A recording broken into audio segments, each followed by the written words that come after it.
Membaca berita bahwa pemerintah akan menalangi mega skandal Jiwasraya 20 triliun pakai APBN, maka saya komentar, wah seru ini bernegaranya. Selamat, baru tahu korupsi pejabat, korupsi di BUMN, kolusi kelompok pendukung dan oligarki ditanggung rakyat. Enak banget jadi pejabat sekarang ya, sirik gue, asli sirik. Dana talangan Jiwasraya mungkin ini solusi buat para nasabah Jiwasraya. Sisi lain, ini membuktikan keras kepalanya banyak pejabat bahwa nanti takut sistemik lah, mengancam ekonomi lah, takut nama baik hilang lah.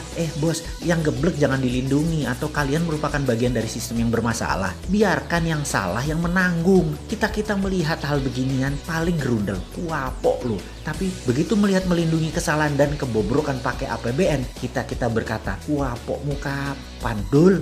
Makanya bernegara jangan berbisnis. Semua itu hanya sarana buat bancaan, bagi-bagi porsi. Lah enak yang dapat, terus yang hilang filenya di kejaksaan. Ya enak juga, wis cocok wis iki. Surga banget deh kesannya para kriminal di negara ini ya. Ini negara para bedebah emangnya. Ya nggak begitulah ngurus negara. Old mind dan old system harus diubah. Itu fundamental berpikir. Cara lama yang sudah puluhan tahun tidak mau diubah. Itu yang membuat kalian punya banyak uang di luar negeri kan ya. Karena itu nggak bakal kalian mau berubah. Lah enak, ngapain berubah? Oke lah, banyak yang sudah diubah saat ini di Indonesia. Kita akui ada pembangunan bagus, iya, tapi belum menunjukkan hasil positif. Kita belum jadi negara pemenang. Kita masih pakai GBHN negara lain. Kita masih kejepit di gambar map buatan orang lain atau negara lain. Kita tidak punya nation interest yang berdaulat. Paling hanya proyek negara dan anggaran yang dibicarakan.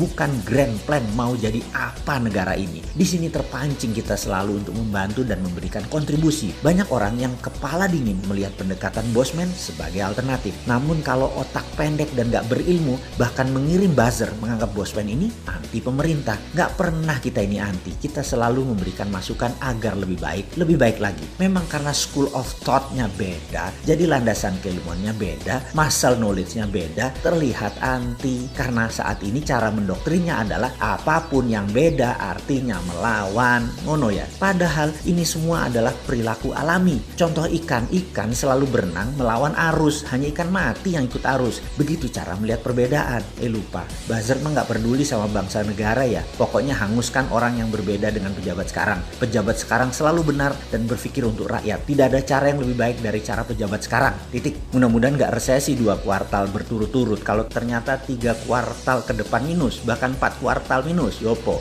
Gampang. Bangun narasi. Narasi pejabat tidak pernah salah. Yang salah orang yang beda pendapat. Aman kalau begitu. Sudah punya narasi-narasi doktrin ya. Para buzzer kan ada mastermind-nya. Ya alhamdulillah aman kalau kayak gitu. Silahkan. Kalau udah punya narasinya lanjutkan. Selamat kalian aman di atas sana. Aman. Kebetulan rakyat sekarang memang cuma butuh narasi kok. Silahkan lanjutkan bos. Kalau kita bagaimana? Ya kalau kita mah terus membangun karsa dan mengingatkan bersuara versi kita membela NKRI. Gak didengeri, syukur. Dipakai alhamdulillah. Ini semua untuk Indonesia menang. Kita kembali mengingatkan sejarah. Sejarah yang mengingatkan bahwa Nusantara ditakdirkan jadi global player sejak lahir. Sekarang sayang, kita belum melihat rencana ke depan kita sebagai global player. Masih tarkam, masih antar kampung. Globalnya masih nyender sama superpower. Sayang banget deh. Sekali lagi, sangat disayangkan pengelolaan negara, pejabat negara, dan politikus melihat negara Indonesia tanpa wawasan sejarah. Tanpa paham kekuatan geoekonomi, yaitu kekuatan geografi untuk keuntungan ekonomi. Tidak memainkan geopolitik, yaitu kekuatan geografi untuk keunggulan politik bernegara. Dan pastinya tidak punya geostrategi. Memanfaatkan kekuatan geografi untuk faktor penekan bernegara. Intinya saat ini bagaimana membagi-bagi APBN doang otaknya. Membuat peraturan yang sedikit menguntungkan rakyat. Rakyat hanyalah sapi yang diperes-peres susunya tapi gak dikawin-kawin. Nikahnya pejabat itu setelah menjadi pejabat bukan dengan rakyat tapi dengan oligarki, dengan kelompoknya dan dengan politikus penguasa Senayan. Ngono ya?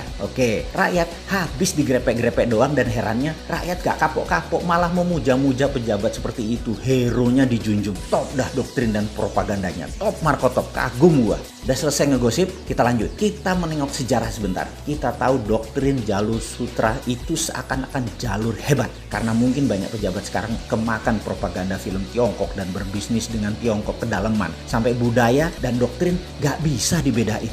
Jalur sutra di abad pertengahan mendadak jalurnya sepi. Kota-kota Eropa Timur dan Asia Barat yang tadinya jalur ekonomi mati hanya kurang dari 50 tahun. 50 tahun dari apa? Dari majunya dunia maritim perkapalan di abad 14 dan 15 sehingga pada perjanjian Zaragoza dunia dibagi oleh dua raja laut. Portugis di sisi timur, Spanyol di sisi barat. Ini kayak kita sekarang Tiongkok Amerika lah kira-kira ya. Spanyol ke Amerika Utara Selatan, Portugis ke India sampai timur jauh yaitu Nusantara. Jalur sutra kalau dengan jalur maritim atau maritim line tersebut beda. Jalur maritim lebih powerful. Jalur sutra musnah tinggal debu sekarang. Jalur maritim yang melewati Indonesia bahkan tidak berubah sejak zaman awal dunia maritim tahun 1511. Awal puncak penjelajahan mencari dunia baru, mencari sumber bahan baku baru. Dulu rempah adalah isi dari jalur maritim yang kemudian hari disebut jalur rempah atau spice road. Adalah jalan menuju kemakmuran. Rempah Nusantara telah membawa bangsa Inggris, Belanda, Portugal ke zaman keemasan mereka. Negara Eropa makmur berkelimpahan karena rempah Nusantara. Jadi sedari awal Nusantara memang ditakdirkan menjadi global player dan menjadi pembawa kemakmuran dunia. Ketika komoditas rempah menjadi industri, kebutuhannya rupanya bisa dipenuhi oleh daerah lain di awal abad 20-an. Maka terjadi pergeseran besar di mana bukan yang di permukaan tanah yang menjadi sasaran sekarang, namun yang berada di dalam tanah, yaitu mineral bumi. Perlu diingatkan, di dalam perdagangan rempah dikatakan wilayah Maluku, wilayah Pulau Run misalnya. Jangan bayangkan kekuatan militer yang berkuasa. Sejak awal bulognya Maluku sudah berdiri, namanya Untatang, yang membagi rata petani dan deal dengan pihak asing. Pedagang Arab, pedagang Tiongkok, sampai Portugis, Inggris adalah Untatang ini. Baru ketika Belanda kemaruk, greedy dan tamak, mereka membuang 15.000 penduduk wilayah penghasil pala tersebut, tinggal tersisa 1000-an dan ada banyak pembunuhan terjadi. Ini namanya perampokan atau state sponsor terrorism.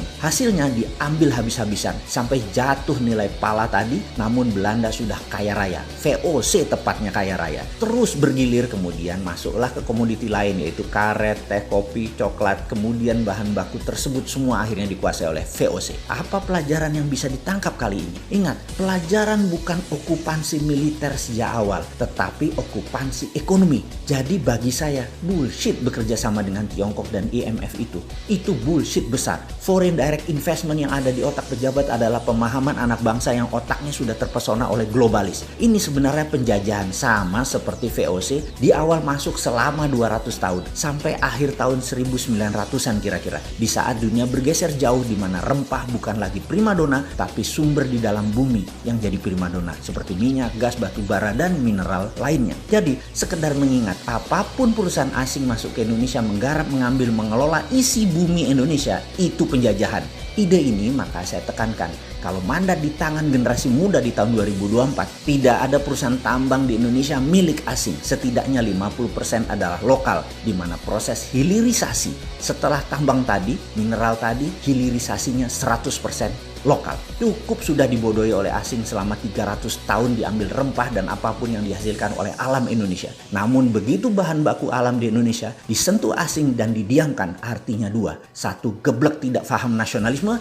Yang kedua adalah memang kaki tangan asing.